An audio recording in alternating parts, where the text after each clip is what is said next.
Selamat siang rekan-rekan sekalian.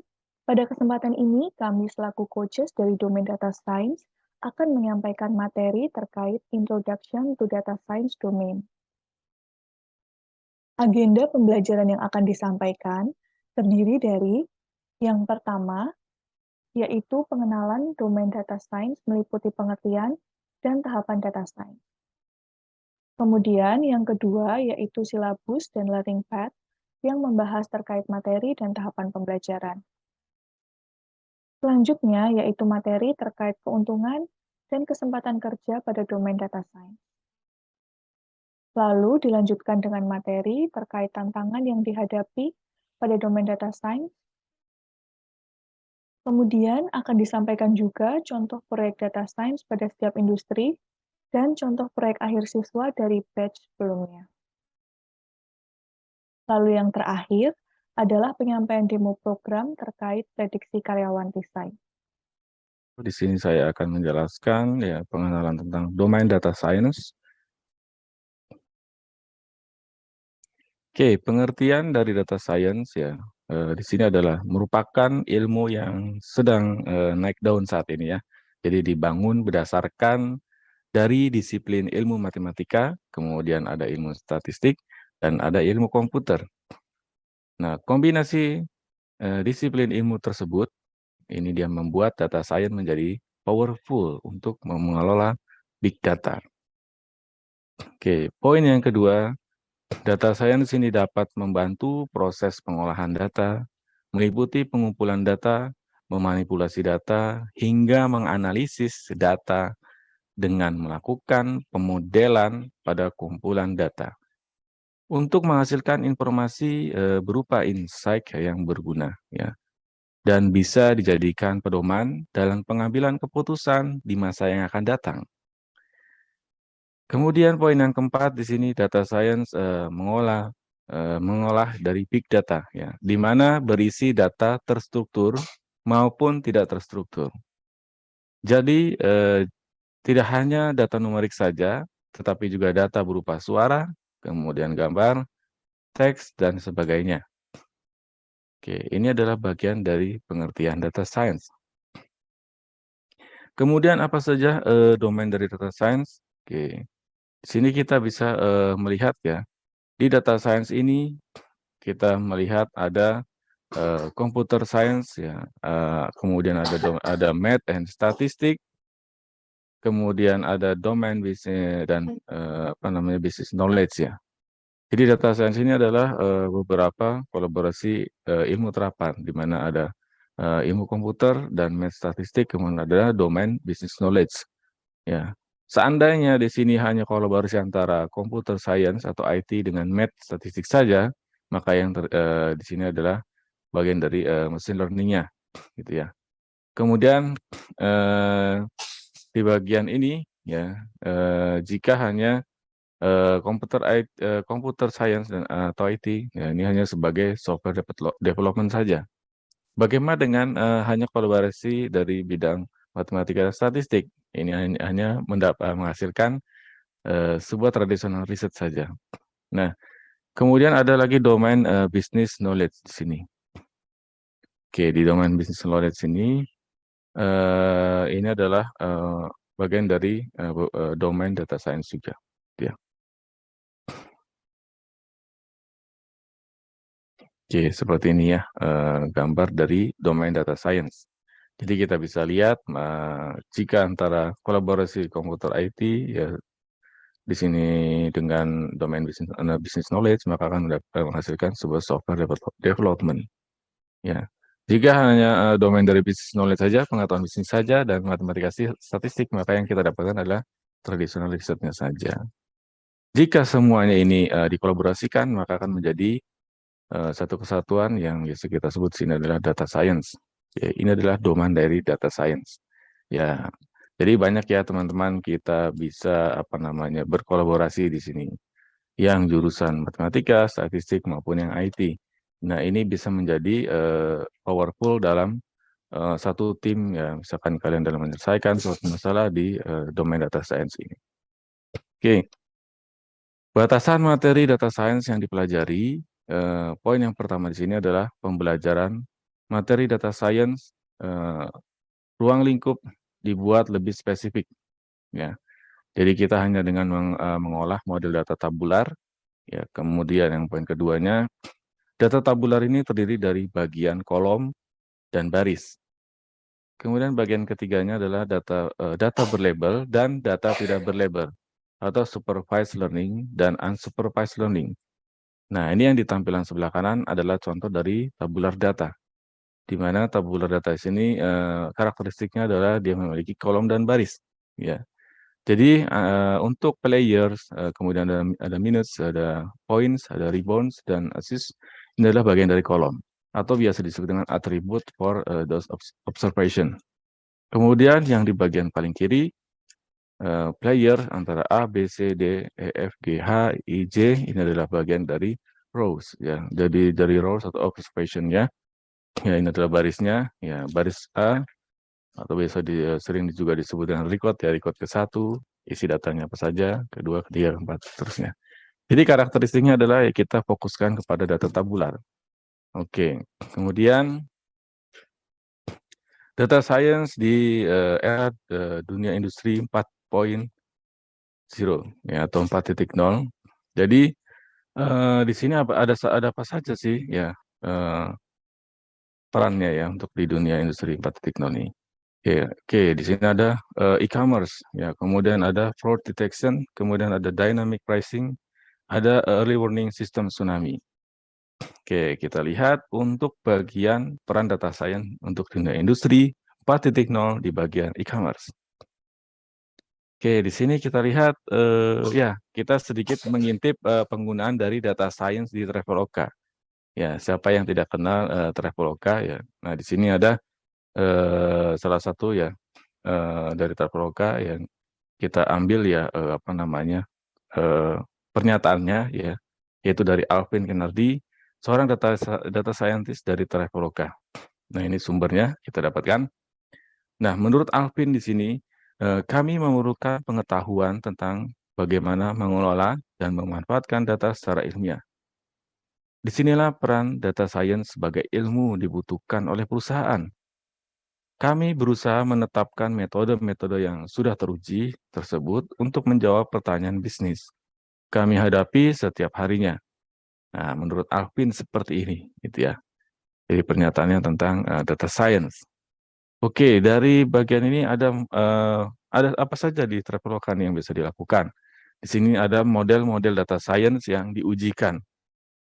Oke, kemudian poin keduanya, ada tingkat keberhasilan model dilihat dari bisnis matrix. Ya, jadi kita lihat dari bisnis matrix tertentu agar tujuannya itu agar kita mengetahui apakah ini akurat ya dan tepat sasaran. Maka disinilah kita melihat tingkat keberhasilan model. Jadi dilihat dari bisnis matrixnya. Kemudian ada poin untuk memilah review dengan machine learning ya untuk di Traveloka ini. Bagaimana? Nah, yang pertama, poin pertama adalah mendapat rekomendasi barang dari orang lain. Nah, ini biasa kita ya ketika menggunakan sebuah marketplace ya, kita selalu mendapatkan sebuah rekomendasi barang dari orang lain. Ya, baik itu misalkan apa namanya rekomendasi mungkin barang ini laris ya atau paling bagus ya, atau di sana ada rating misalkan ya, rating bintang antara 1 sampai 5, ratingnya 4 dan 5. Nah, ini kan salah satu rekomendasi, berarti kita mendapatkan rekomendasi terbaik dari orang lain. Kemudian poin keduanya, hasil rekomendasi umumnya lebih memiliki daya tarik bagi orang awam. Nah, inilah menjadi kunci. Jadi hasil rekomendasi ini umumnya akan lebih menarik ya ketika ini adalah orang awam yang melihatnya ya. Pasti dia akan mengikuti ya, akan tertarik. Nah, yang poin ketiga di sini, jadi review ini digunakan ya karena salah satu aspek penting yang bisa meyakinkan pengguna untuk membeli suatu jasa. Oke, di sini Traveloka ya case-nya. Kemudian apa saja sih kekurangan dan kelebihannya? Nah, poin yang pertama, banyaknya review yang masuk terkadang ini juga justru menjadi kurang efektif ya, karena bentuk review dari tiap pelanggan ini berbeda-beda. Nah, Kemudian Traveloka mencoba untuk menggunakan bantuan dari machine learning untuk mempelajari info ya seperti apa yang dibutuhkan pelanggan saat melihat sebuah review. Nah, ini jadi menggunakan machine learning. Poin yang ketiga, dengan memberikan review yang jelas, pelanggan akan lebih mudah mengerti pesan yang disampaikan dan dijadikan pertimbangan saat hendak berinteraksi. Oke, sangat menarik ya. Jadi di sini bagaimana review ini dijadikan sebagai eh, bukti atau data ya dari pelanggan ya, kemudian kita mencari insight di dalamnya. Oke, kemudian fraud detection. Poin yang kedua ya untuk data science di perannya di industri 4.0, di mana di sini ada fraud detection. Ini biasanya berhubungan dengan perbankan ya. Jadi dari dunia perbankan, di mana fraud detection ini adalah memiliki beberapa tahapan. Ya, biasanya meliputi yang pertama adalah pemantauan, kemudian yang kedua adalah deteksi, ketiga ini adalah pengambilan sebuah keputusan, yang keempat adalah manajemen kasus, dan yang kelima adalah pembelajaran. Ini biasa yang dilakukan ya tahapannya dalam fraud detection ini. Ya, pemantauan, deteksi, pengambilan keputusan, manajemen kasus, dan pembelajaran. Oke, kemudian nah, di sini ada sebuah deretan kasus yang pernah terjadi ya mengenai fraud detection ini. Di mana ada poin pertama data tentang kerugian bank karena adanya sebuah penipuan. Data Financial Regulation News ya. Nah, ini kita dapatkan sumbernya dari Data Financial Regulation News mengatakan industri perbankan ini kehilangan hampir 2,2 miliar US dollar dalam kerugian penipuan pada tahun 2016 ya. Jadi 58% ini terkait dengan penipuan kartu debit. Ini biasa yang terjadi di sana. Kemudian poin yang kedua, kerugian ini meningkat pada tahun 2017 dan penipuan kartu ini meningkat sebesar 42% pada tahun 2020. Oke, kita lihat meningkat. Ya. Kemudian poin kedua, namun demikian perkiraan statista ya lebih positif. Pada tahun 2018, ternyata kerugian penipuan kartu pembayaran ini di Amerika Serikat turun menjadi 1,8 miliar. Oke, ada apakah di sana? Oke, poin di sini.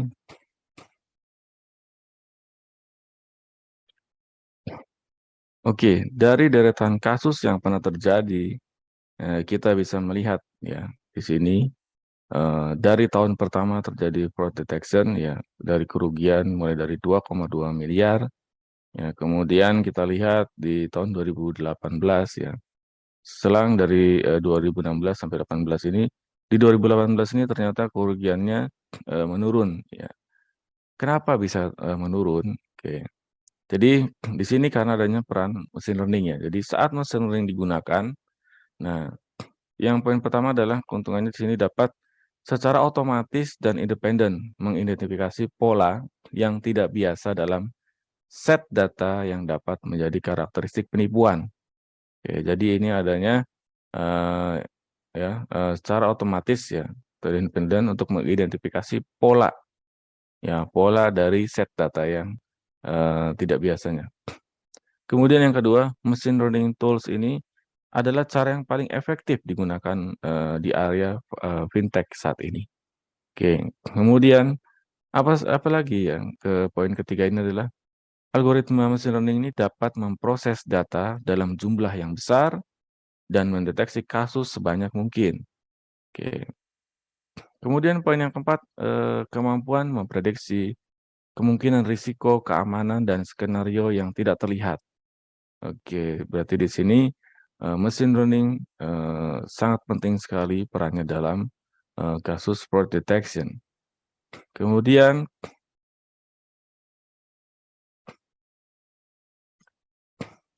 berikutnya ada dynamic pricing. Ya. Nah, di sini eh, kita mungkin pernah merasakan ya, atau pernah kita melakukan pemesanan di sini. Contohnya adalah pemesanan, kita sedang mengorder kendaraan online ya atau transportasi online, di mana kita selalu melihat adanya sebuah tawaran harga yang berubah ya. Ketika kita memesan, misalkan kita memesan di jam-jam, di luar jam sibuk ya, dengan jarak misalkan jarak dari A ke B itu jaraknya 5 kilometer, kemudian, itu kita lakukan pemesanan di jam siang hari ya, di antara jam 11 sampai jam 12 mungkin di sini.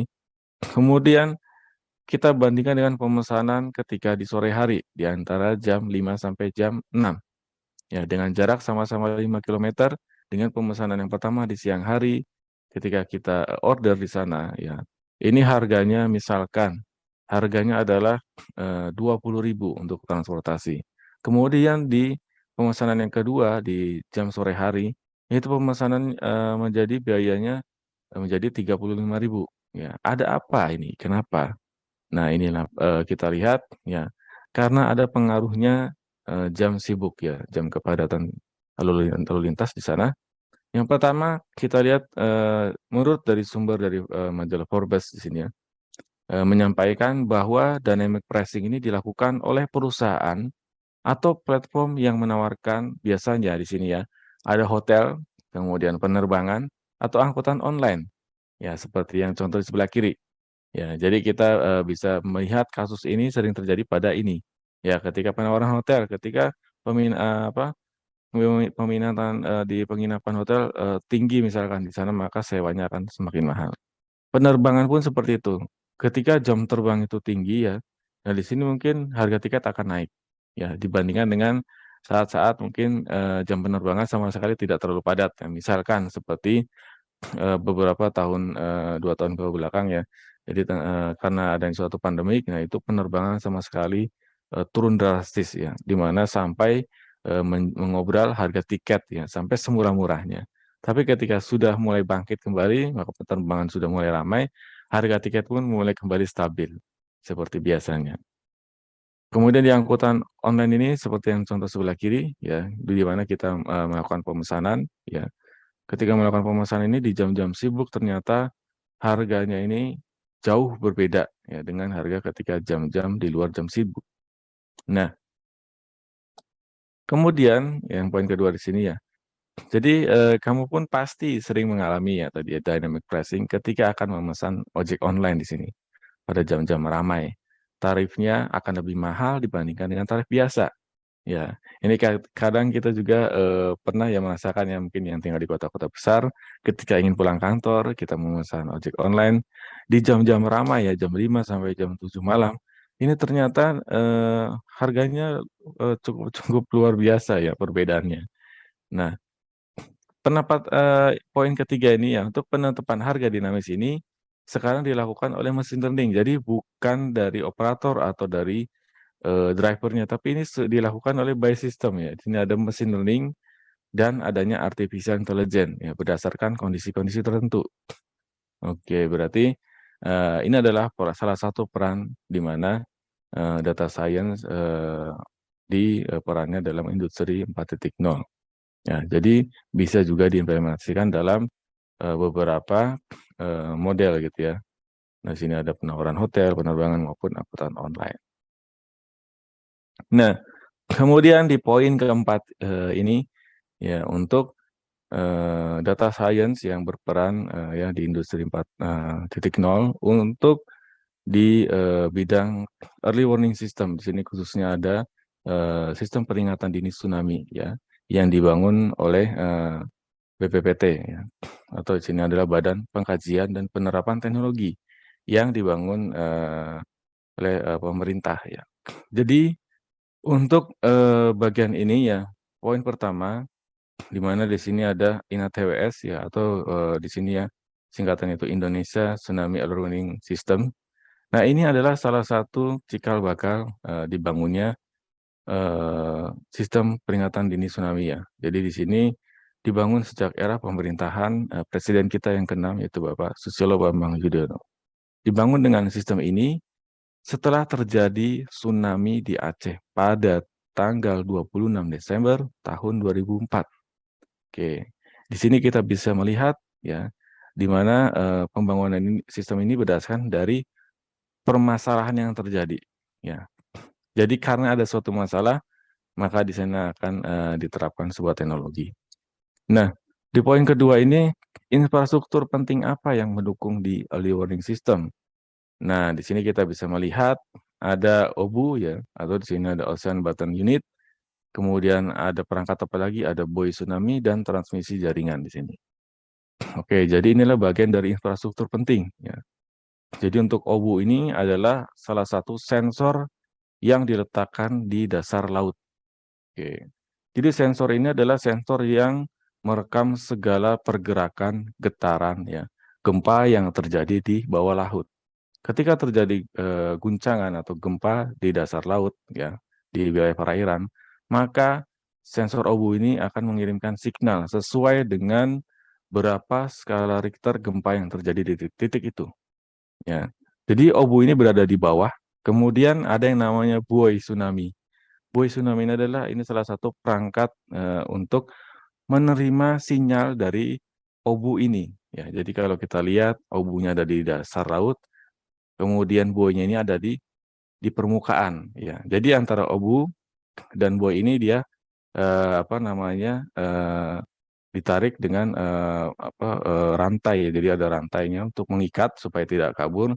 Jadi antara OBU dan buoy ini selalu berbarengan, dia tidak jauh letak posisinya gitu ya. Jadi ada jarak-jarak tertentu di mana jarak yang paling optimal dalam pengiriman data. Ketika terjadi gempa, maka OBU akan mengirimkan data ke buoy tsunami ini. Dan kemudian setelah itu ada juga infrastruktur pentingnya, itu transmisi jaringan. Di mana di buoy tsunami ini ya, di buoy tsunami ini ada suatu komunikasi yang digunakan ya. Ketika si buoy ini menerima data dari OBU ya, mendeteksi gempa, terkirim ke atas, ke permukaan, diterima oleh buoy, maka buoy tsunami ini akan mengirimkan kembali melalui transmisi jaringan, yaitu via jaringan satelit ya. Jadi langsung berkomunikasi dengan satelit, mengirimkan data. Lalu apa yang terjadi ketika data itu dikirimkan? Data itu dikirimkan, kemudian ketika sudah sampai satelit, kemudian dikirimkan kembali ke bagian ruang ya. Di sini ada namanya salah satu stasiun ya, stasiun tsunami. Di sini adalah data-data diterima. Data dari laut diterima ada di bagian ruang ini. Jadi di ruang ini semua data-data akan dianalisa, gitu ya.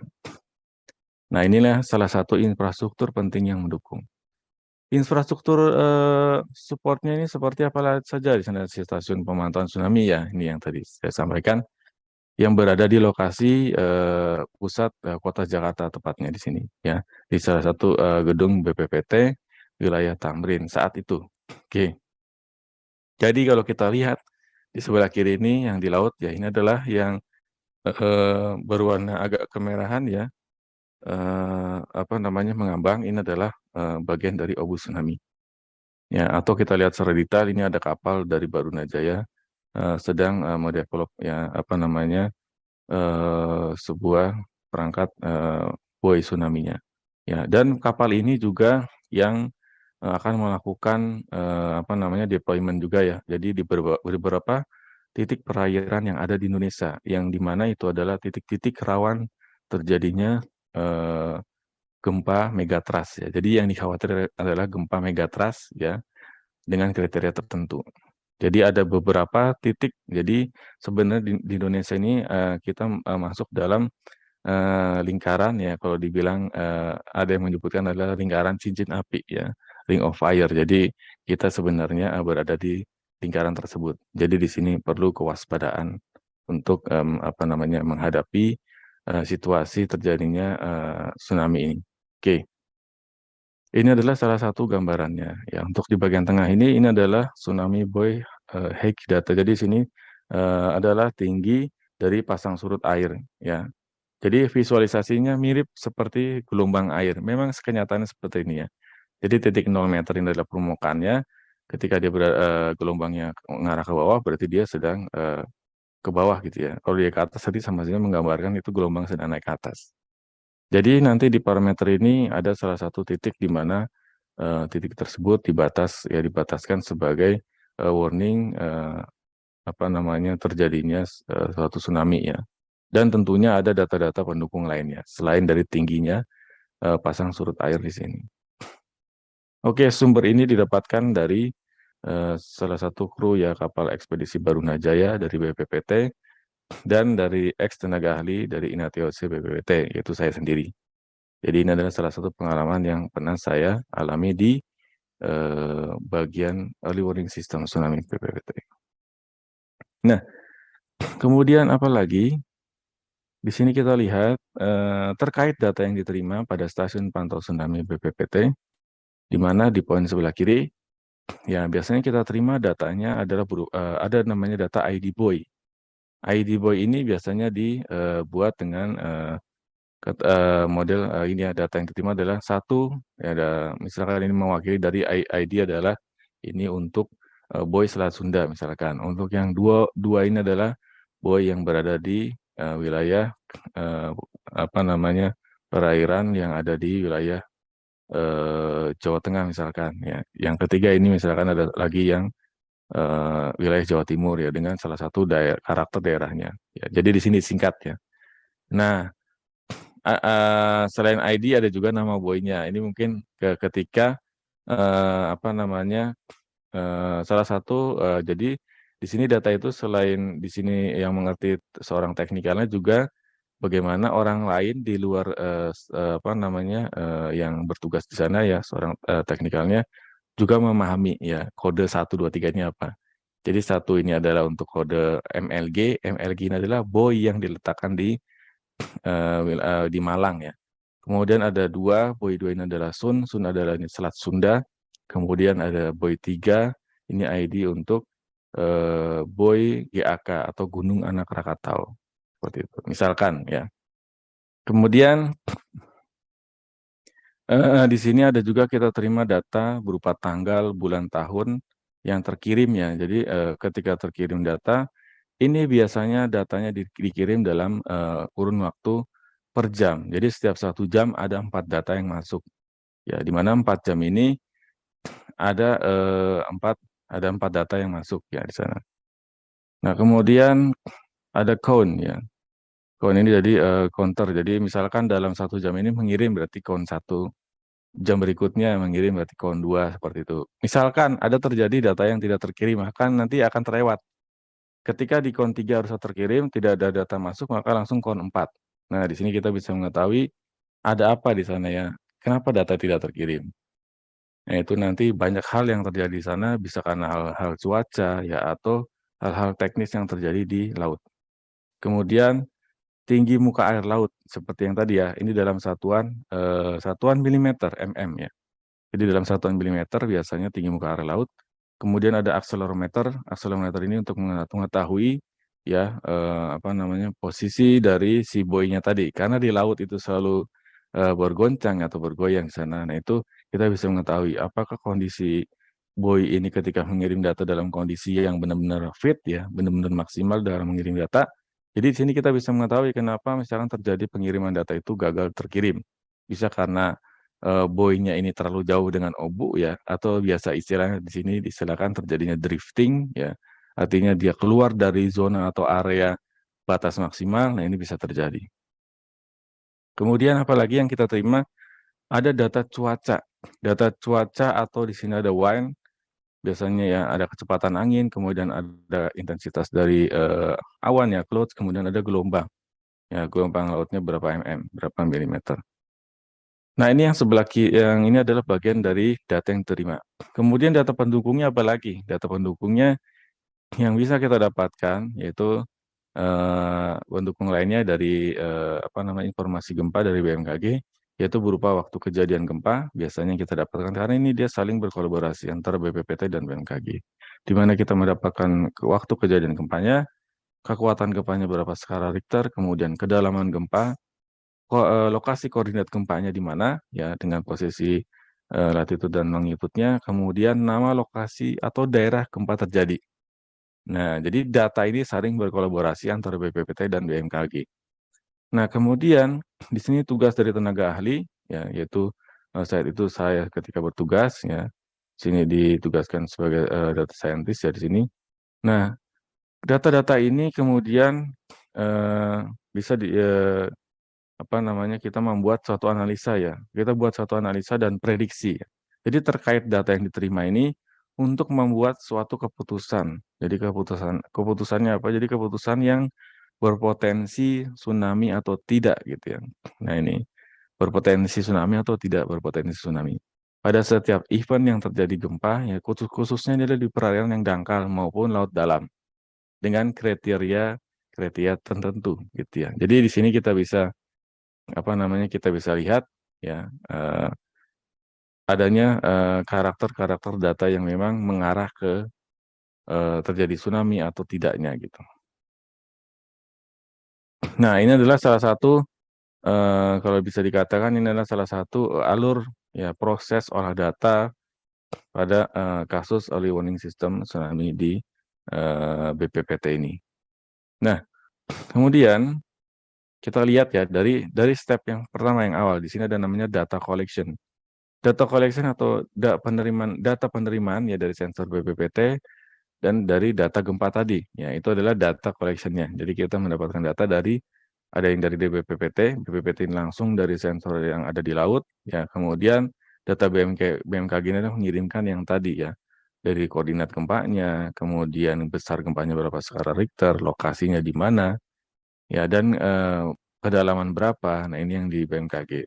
Nah itu nanti data itu saling berkolaborasi dengan data real time yang terjadi di laut. Jadi BPPT ini fokus kepada gelombang lautnya, akan didukung oleh data-data dari BMKG juga. Nah kemudian ada data preparation di sini. Data preparation ini adalah memastikan data valid dan tidak ada data noise. Nah ini penting ketika di proses yang kedua ini, data preparation kita harus memastikan apakah data ini valid ya sesuai dengan parameter data yang ditentukan. Ya, jadi sama ya. Ketika misalkan, seperti tadi, misalkan, ada salah satu data yang tidak terkirim, kita bisa lihat tadi ya, ada di count berapa yang hilang datanya. Nah, itu nanti kita cari tahu permasalahannya, apakah karena kondisi cuaca yang kurang mendukung di sana, ya bisa saja karena, cuacanya sedang hujan mendung ya, atau bukan karena itu, mungkin karena buoynya ini drifting ya atau dia, jauh dari obu nih. Penyebabnya apa? Bisa karena penyebabnya gelombang yang tinggi, karena angin, atau juga karena terbawa oleh, perahu nelayan. Nah, ini sering terjadi. Akhirnya datanya itu tidak, apa namanya, adanya, gangguan penerimaan data ya di sini. Nah, kemudian di bagian poin yang ketiga ya, bagian poin ketiga ini ada namanya exploratory data analysis. Ya, ada namanya exploratory data analysis. Ya, di sini. Oke, di bagian ketiga ini ada namanya exploratory data analysis, yaitu membuat plot data grafik pasut. Pasut di sini adalah pasang surut ya, dan tracking buoy-nya. Nah, jadi untuk di bagian exploratory data analysis ini membuat plot data grafiknya ya. Jadi yang data yang pasut tadi ya, yang ketinggian itu tadi kita plot dalam bentuk grafik. Dan tracking buoy-nya. Tracking buoy ini kita akan mengetahui posisi apakah dia berada di posisi aman antara komunikasi obu dengan buoy. Ini kita bisa lihat di tracking buoy-nya. Kemudian yang keempat ini poinnya adalah feature engineering atau pemilihan fitur data yang paling berpengaruh. Nah, ini juga bagian penting ya feature engineering. Kita cari data yang paling berpengaruh untuk mengarah ke dia itu potensi tsunami atau tidak gitu ya. Ternyata data yang paling penting di sini adalah kita lihat ada data pasut. Pasut ini adalah data pasang surut, kemudian kedua adalah kedalaman. Kedalaman gempa ini umumnya ya yang sering terjadi di wilayah Indonesia itu ya seperti yang terjadi di Aceh itu, besar apa namanya, kedalaman ini berkisar kurang atau sama dengan dari 10 kilometer, ya. Ini, termasuk dalam gempa dangkal. Kalau kedalamannya di bawah atau sama dengan 10 kilometer ini harus diwaspadai, ya. Jadi ketika kita mendapatkan salah satu data memang yang mengarah ke sana, kita harus benar-benar fokus. Semua itu dipantau dari mulai kondisi buoy-nya, ya, grafiknya, dan beberapa data pendukung lainnya. Ya, selain itu ada apa lagi skala gempa. skala gempa ini adalah bagian penting juga untuk mengetahui dia itu berpotensi besar atau tidak untuk tsunami. Nah, di sini ada, skala gempanya itu di atas 6 skala Richter, ya. Di atas 6 skala Richter ya, walaupun di situ hanya gempanya 6 ya, atau 6,1, nah ini harus diwaspadai dan gempanya dangkal, gitu ya. Dan kemudian yang, eee, data yang paling pentingnya lagi di sini, yang paling berpengaruh, ada lokasi ya. Jadi, lokasinya sudah pasti harus di perairan, apalagi ini adalah perairannya kalau dekat pesisir ini harus diwaspadai, karena lebih dekat dengan, apa namanya, pemukiman yang ada di penduduk, pesisir tersebut. Nah, ini harus diwaspadai. Jadi apa, ada data pasut, kedalaman, gempa kisaran minimalnya ya, kemudian skala gempanya, dan lokasi perairannya. Ini menjadi bagian dari fitur data paling berpengaruh. Nah, kemudian bagaimana kita untuk, apa, membuat suatu, sistem keputusan yang cepat di sini gitu ya. Jadi kalau misalkan kita gunakan cara manual, mungkin akan lama ya. Jadi untuk informasi sebuah, gempa ya atau tsunami yang terjadi, ya prediksi gitu ya. Nah ini, informasinya itu tidak boleh, lebih dari 5 menit. Ya kita bisa bayangkan tidak lebih dari 5 menit harus bisa memberikan keputusan berpotensi atau tidak, ya. Jadi sangat-sangat waktu kritikal sekali di sana ya. Nah, ini kita gunakan namanya, model machine learning. Nah, machine learning ini kita manfaatkan untuk kita gunakan model ANN ya, artificial, neural network. Nah, ini untuk memprediksi tsunami. Jadi data-data ini selain data-data fitur yang berpengaruh juga ada data-data lain ya, data-data pendukung ini akan diolah ya untuk kita prediksi. Nah, kemudian hasil prediksi ini bagaimana nih nanti? Nah, itu kita lihat di bagian data visualisasinya. Jadi di visualisasi ini akan menampilkan sebuah pesan pop-up ya. Jadi nanti ada, di stasiun apa, pemantauan data tsunami ini ya, di sana itu nanti akan muncul pesan pop-up ya, informasi potensi tsunami atau tidaknya. Jadi sudah otomatis di sana muncul di layar. Nah, ketika, kita punya data benar-benar mendekati, terjadi potensi tsunami yang sangat besar potensinya, maka akan ada informasi yang muncul di sana. Nah, itu menjadi, apa namanya, benar-benar waktu kritikal ya ketika terjadi momen seperti itu. Harus cepat-cepat koordinasi dengan, penanggung jawab ya untuk, program ini ya. Jadi, ada banyak sekali proses yang harus dilewati ketika kita mendapatkan informasi penting.